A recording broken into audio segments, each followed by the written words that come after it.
अस्सलामुअलैकुम B horror के एक और एपिसोड में आप सबको खुशामदीद। आज की स्टोरी हमें जिनकी तरफ से भेजी गई है वो अपनी कहानी में लिखते हैं, मेरा नाम उस्मान है और ये कहानी मेरे चाचा की है। मेरे चाचा एक बस ड्राइवर थे। एक रात ऐसी थी जो उनकी जिंदगी को बदल कर रख गई। आज भी जब वो ये वाकया सुनाते हैं तो उनकी आवाज तक कांपती है। मेरे चाचा नसीर उस रात अपनी शिफ्ट पूरी करके अड्डे जा रहे थे बस खड़ी करने। उनके साथ उनका दोस्त जमील भी था। रात का वक्त था, सड़क सुनसान थी, सिर्फ बस की हेडलाइट्स मिट्टी भरे रोड को रोशन कर रही थी। हवा में एक अजीब सी सर्दी थी जो दिल को बेचैन कर रही थी। कैसी रात है आज, जमील ने धीमी आवाज में कहा। मेरे चाचा ने बस सर हिला दिया, मगर आज उनका दिल बेचैन हो रहा था। बस थोड़ी दूर चलते ही उनकी नजर एक लड़की पर पड़ी जो कि 20 से 22 साल की एक लंबी पतली सी लड़की थी जो कि सड़क के बीचों बीच खड़ी थी। उसका सर नीचे झुका हुआ था और वो बिना आवाज के रो रही थी छियों से। पहली नजर में ही अजीब लग रहा था कि रात के कोई वक्त इधर अकेला क्यों खड़ा होगा इस सुनसान रोड पर। चाचा ने फौरन इमरजेंसी ब्रेक लगाए और बस जोर से झटका खाकर रुकी। जमील ने लड़की को देखा और हल्की सी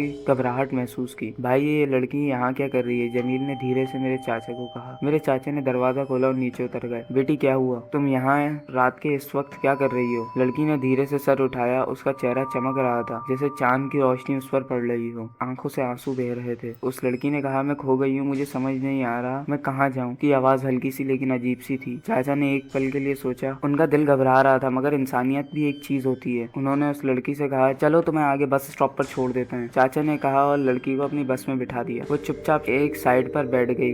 बस चलने लगी। चाचा ने पीछे देखा, लड़की वैसे ही शांत बैठी थी, बिना हिले बिना कुछ कहे। जमील ने धीरे से कहा, नासिर भाई मुझे ये लड़की ठीक नहीं लग रही। चाचा ने मजाक में कहा, क्यों चुड़ैल लग रही है? जमील बस चुप होकर रह गया। जमील ने बस उस टाइम पर चुप रहना बेहतर समझा। बस थोड़ा ही आगे चली थी। चाचा ने रियर व्यू मिरर में देखा, लड़की अपनी जगह पर नहीं थी। चाचा ने जमील से कहा, ये कहाँ गई? चाचा ने अपनी जगह से मुड़कर देखा। वो लड़की अब बस की बिल्कुल आखिरी वाली सीट पर बैठी थी, बिना हिले और बिना कुछ बोले। जमील ने अपनी जेब से लाइटर निकाला और उस लाइटर को जलाया। जलाते ही लड़की एकदम गायब हो गई। जमील ने घबराकर लाइटर बुझा दिया। जैसे ही रोशनी गई, लड़की वापस पिछली सीट पर दिखने लगी। चाचा का दिल जोर से धड़कने लगा। ये कोई इंसान नहीं था जमील। चाचा ने कांपती हुई आवाज में कहा, ये क्या चीज है? जमील ने पूछा। जमील ने फिर लाइटर जलाया और दोबारा वो लड़की गायब हो गई। और जैसे ही लाइटर बुझाया, लड़की वापस आ गई। चाचा और जमील दोनों की सांसें रुक गई। ये कोई इंसान नहीं है, ये कोई और है। जमील ने एक भारी सांस ली और डरते हुए लहजे में बोला, नसीर भाई इसे हटाना पड़ेगा। चाचा ने घबराकर कहा, कैसे? जमील ने एक कांपती आवाज में चाचा से कहा, अगर ये सच में वो चीज है जो मैं सोच रहा हूँ तो ये रोशनी देखकर भागेगी। फिर उसने एक काम किया जो उसकी जिंदगी का सबसे बड़ा इम्तिहान था। उसने लाइटर जलाकर पीछे फेंक दिया। एक डरावनी सी चीख पूरी बस में गूंज उठी। बस के अंदर एक ऐसी चीख गूंजी जो इंसानी नहीं थी, जैसे हजारों आवाजें एक साथ चीख उठी हों। जमील ने अपनी आंखें बंद कर ली और चाचा ने बस स्टीयरिंग मजबूती से पकड़ लिया। उस चीख के साथ बस के हर शीशे में दरार पड़ गई। जैसे ही लाइटर पीछे गिरा, एक चमक उठी और उसी पर लड़की गायब हो गई, मगर सिर्फ एक पल के लिए। चाचा ने रियर व्यू मिरर में देखा और जो उन्होंने देखा उसने उनका खून जमा दिया। वो लड़की अब बस की छत पर उल्टी लटक रही थी। उसकी आंखें एकदम सफेद थी, मुंह आधा खुला हुआ था और उसके बाल हवा में उड़ रहे थे जैसे पानी में तैर रहे हों। जमील ने कांपती आवाज में कहा, नासिर भाई अल्लाह का नाम लो। चाचा ने फौरन अपनी जबान से आयतल कुर्सी को पढ़ना शुरू कर दिया। जमील ने भी पढ़ना शुरू किया। जैसे आयतल कुर्सी पूरी, ये लड़की का चेहरा बिगड़ने लगा, जैसे उसका जिस्म जल रहा हो। उसके हाथ हिलने लगे जैसे वो कुछ कहना चाहती हो, मगर आवाज नहीं निकल रही थी। चाचा ने जोर से आयतल कुर्सी पढ़ना शुरू की। जमील ने हिम्मत करके वहाँ से लाइटर उठाया और जलाया और एक और चीख गूंजी और इस बार इतनी जोर की थी कि बस का हर एक शीशा बहुत सारे कांच के टुकड़ों में टूटकर बिखर गया। मगर एक अजीब सी बात हुई, चाचा और जमील दोनों बिल्कुल महफूज थे। उन पर एक भी टुकड़ा नहीं गिरा या उनके कानों को कुछ नहीं हुआ, जैसे कोई उनकी हिफाजत कर रहा हो। लड़की जोर से कांपने लगी। चाचा ने बस फुल स्पीड में डाल दी। समझ नहीं आया क्या करें, बस इतना मालूम था कि यहाँ से भागना है। जमील ने फिर एक काम किया जो शायद उस सबसे रिस्की था। उसने वापस से लाइटर जलाया और सीधा लड़की की तरफ फेंक दिया। एक जोर का धमाका हुआ और बस के अंदर सफेद धुआं भर गया। चाचा ने ब्रेक्स नहीं दबाए और बस को स्पीड दी। धुआं आहिस्ता आहिस्ता खत्म होने लगा और